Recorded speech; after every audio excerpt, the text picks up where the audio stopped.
Have you ever wondered why music sounds different in different parts of the world? Well, that's because music, like language, is a way people express their culture. Today, we're setting off on a musical journey around the globe to learn about some unique types of world music. First stop, Ireland, where traditional Irish music, also known as Irish folk, is a big part of their culture. Here you'll find instruments like the fiddle, the bodhrán, a type of drum, and the tin whistle. Irish music often tells stories of love, battle, and the beautiful Irish landscape. Next, we travel to the colorful country of Brazil. Here, samba music reigns supreme. Born from a mixture of African rhythms and European melodies, samba is the heartbeat of Brazil's world-famous carnival. It's lively, it's energetic, and it's bound to get your feet moving. Now, let's journey to India, home to one of the oldest musical traditions in the world.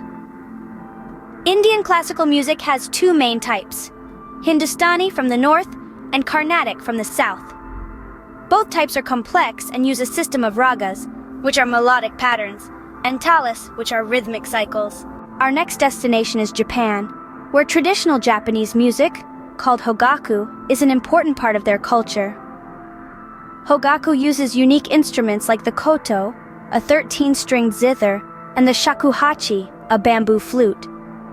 This music often accompanies tea ceremonies, theatrical performances, and festivals. Lastly, we visit the vast continent of Africa, a melting pot of musical styles. From the drum circles of West Africa to the marimba bands of Southern Africa, music here is deeply woven into everyday life. It's used for storytelling, celebration, and even to communicate with the spirit world. So, as we end our musical journey, remember that music is a universal language that connects us all. It reflects the history, traditions, and spirit of people from all corners of the globe.